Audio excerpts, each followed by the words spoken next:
आज हम बात कर रहे हैं एक पेशेंट की जो 50 इयर्स ओल्ड फीमेल पेशेंट है और जिनको जॉइंट्स कंप्लेन रहती है, जॉइंट्स में उनके पेन रहता है, साथ ही साथ में कोई भी चीज़ खाती हैं तो उनको वॉमिटिंग आने लगती है, या तो वॉमिट कर देती हैं या फिर नॉजिया रहता है। तो मैं आपको उसका वर्बेटम पढ़ के सुनाऊंगी, बाद में आप वीडियो पॉज करिएगा और गेस करिएगा कि सिमिलम क्या बैठेगा। सो स्टार्ट करते हैं। डॉक्टर जी बताइए। पेशेंट बाबू मेरे यहाँ पैर में बहुत दर्द रहता है। तो वो अपना जो उनका सलवार है उसको थोड़ा सा ऊपर करके दिखाती हैं कि यहाँ पर पैर की साइड से हड्डी बढ़ गई है, हाथ की हड्डी बढ़ गई है, बहुत दर्द रहता है। मुझे एलोपैथी दवाई सूट नहीं करती, इतने सालों से खा रही हूँ, मैं कुछ खा भी नहीं पाती हूँ। पहले मेरा लीवर बहुत अच्छा था, मैं सब कुछ खा लेती थी, पर अब तो कुछ भी खाऊं तो उल्टी कर देती हूँ, जी घबराने लगता है और मैंने चाय भी पीनी छोड़ दी है। बहुत सोच समझ कर खाती हूँ, चलती रहूँ तो ठीक रहता है, बैठने में दिक्कत रहती है। डॉक्टर और बताइए दर्द की क्या समस्या है।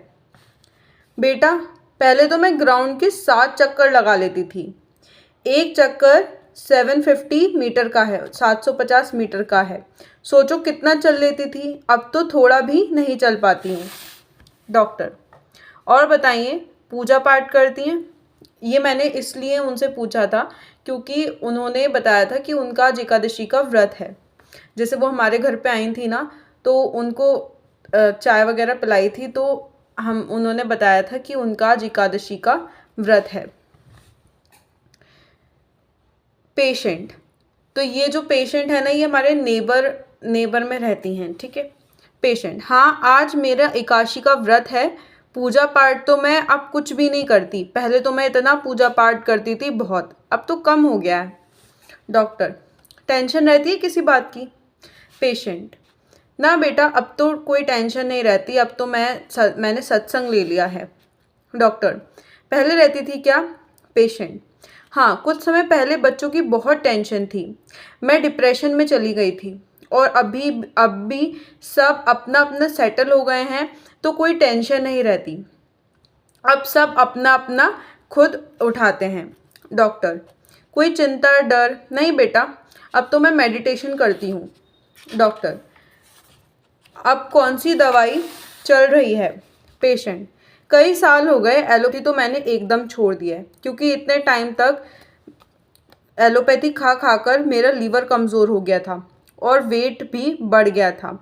अब तो मैं आयुर्वेदा खाती हूँ और सब जगह का इलाज मैंने छोड़ दिया है, पर बहुत जगह इलाज कराया था, हकीम को, होम्योपैथी में।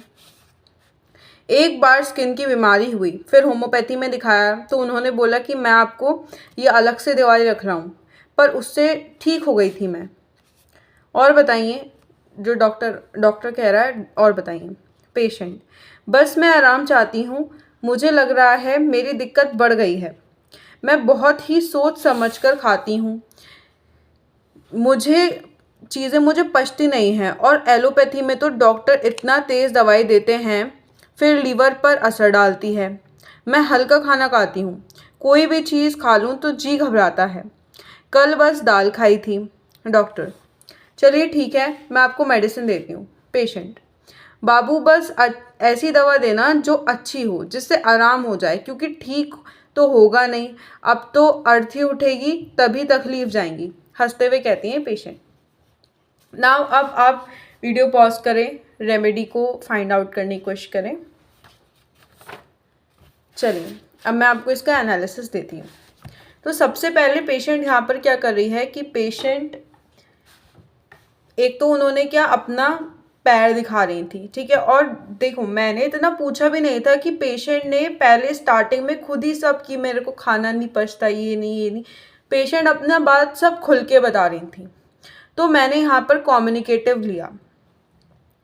सेकेंड थिंग जो आप उनकी बोलचाल में नोटिस करते हैं, वो मेरे से बाबू बाबू, बेटा बेटा करके बात कर रही थी, तो यहाँ पर आप अफेक्शनेट ले सकते हो।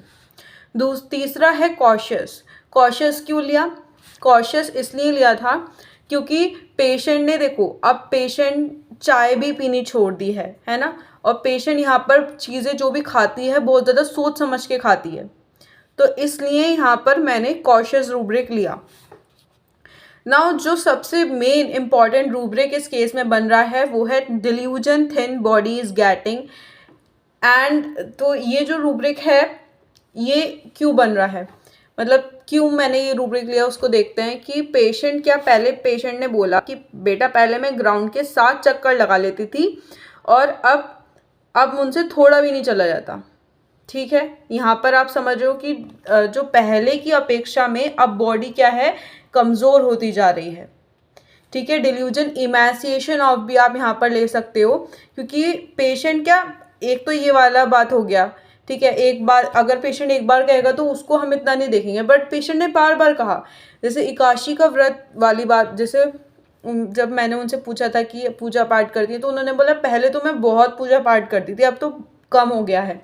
तो ये पेशेंट ने एक दूसरी बात बोली, पहले का कंपेयर करा और अब का कंपेयर करा। फिर और पेशेंट ने तीसरी बात क्या बोली कि लीवर की भी बात बताई कि अब उनका लीवर कमज़ोर हो गया है। तो यहाँ पर आप डिल्यूजन इमैसिएशन ऑफ ले सकते हैं। तो इसलिए मैंने, पेशेंट ने 3 बार कंपैरिजन कर दिया, तो इसलिए मैंने यहाँ पर delusion thin body is getting लिया, क्योंकि उनको ऐसा लग रहा है कि पहले की अपेक्षा में अब वो कमज़ोर हो गई हैं, अब वो वीक हो गई हैं, है ना। देन दूसरा क्या, सल्फ़र की वेल्थ क्या होती है, इंडिपेंडेंस होती है।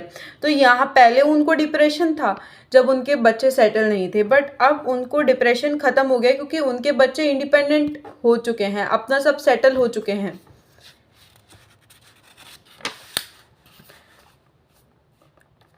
फिर पेशेंट कहती हैं कि मुझे लगता है मेरी दिक्कत बढ़ गई है, तो यहाँ पर मैंने डिल्यूजन एनलार्ज लिया। फिर पेशेंट मेरे को बोलती है कि जो भी चीज़ वो खाती पीती हैं उनको वो चीज़ें पचती नहीं हैं, और दूसरी बात उनको पेन भी रहता है जॉइंट्स में। ठीक है, जब पेन रहेगा तो इंसान का ध्यान क्या, कॉन्टिन्यूसली पेन पे लगा रहता है।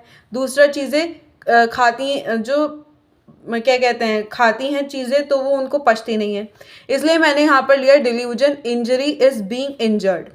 और फिर लास्ट में जब पेशेंट कहती हैं कि अब तो अर्थ ही उठेगी तभी सब तकलीफ जाएंगे, उन्होंने बोला था, मैं पूरा सेंटेंस पढ़ के सुनाती हूँ, बाबू ऐसी दवाई देना जो अच्छी हो, जिससे आराम हो जाए, क्योंकि अब ठीक तो होगा नहीं, अब तो अर्थ ही उठेगी तभी तकलीफ जाएंगी। तो यहाँ पर क्या रूब्रिक लोगे आप, डेस्पेयर रिकवरी ऑफ। अब उनको कोई होप ही नहीं है ना कि वो रिकवर हो पाएंगी पूरी तरीके से। यहाँ पर इंडिफरेंस टू रिकवरी नहीं लेना है, डेस्पेयर रिकवरी ऑफ लेना है। ऐसा नहीं है कि वो सही होना नहीं चाहती या उनकी कोई रुचि नहीं है सही होने में, बस उनको आस ही नहीं है कि वो ठीक हो भी पाएंगी, इसलिए डेस्पेयर रिकवरी ऑफ लिया। अब देखो, मैंने यहाँ पर जो delusion injury is being injured वाला रूब्रिक था वो क्यों लिया, फियर ऑफ बीइंग इंजर्ड वाला क्यों नहीं लिया। जैसे मतलब आपने बोला ना कि एलोपैथी दवाई उनको, उन्होंने काफ़ी बार एलोपैथी के बारे में बोला कि एलोपैथी से उनका लीवर ख़राब हो गया है, सब पेशेंट ने बोला। तो अब आप बताओ कि मैंने यहाँ पर मैं आपको ये बताती हूँ कि मैंने यहाँ पर फियर ऑफ बीइंग इंजर्ड क्यों नहीं लिया। मैंने पेशेंट से कंफर्म करा था कि आप कुछ दवाई लेने से पहले ये तो नहीं सोचती कि नुकसान देगी, तो पेशेंट ने बोला नहीं बेटा, ऐसा बस एलोपैथी से पहले सोचती हूँ, होम्योपैथी आयुर्वेदा से पहले मैं कुछ भी नहीं सोचती कि वो नुकसान देगी या नहीं देगी। ठीक है, तो यहाँ पर पेशेंट का क्या है कि ऐसा कुछ भी नहीं था, मतलब अगर वो उन्हें फियर ऑफ बीइंग इंजर्ड रहता तो वो होम्योपैथी या फिर आयुर्वेदा कुछ भी खाने से पहले सोचती कि ये दवाई नुकसान देगी, ये दवाई नुकसान देगी। बट एलोपैथी के वी नो कि साइड इफ़ेक्ट्स बहुत ज़्यादा होते हैं। ठीक है, तो इस वजह से मैंने फियर ऑफ बीइंग इंजर्ड नहीं लिया। ठीक, तो आई होप आपको ये केस समझ में आया होगा। और इन सब के रूब्रिक्स मिलाकर सल्फ़र आ रही थी तो मैंने उनको सल्फ़र प्रेस्क्राइब करी। नाउ मैं आपको रिज़ल्ट बताती हूँ कि नेक्स्ट डे से पेशेंट बहुत अच्छा फील करी थी। हमने उनको फ़ोन करा, उनसे पूछा कि क्या रिज़ल्ट रहा, तो उन्होंने बताया कि अब वो सारी चीज़ें खा भी पा रही हैं, उनको तब से उल्टी नहीं आ रही और तब से अब तक वो बिल्कुल ठीक हैं। 1 महीने पहले का केस है और अब तक पेशेंट बिल्कुल ठीक फ़ील कर रही हैं, दर्द में भी उनको रिलीफ़ आया है एंड वॉमिटिंग, नॉजिया सब बिल्कुल बंद हो गया है। So I hope you like the video. Don't forget to like, subscribe and share my channel. Thank you.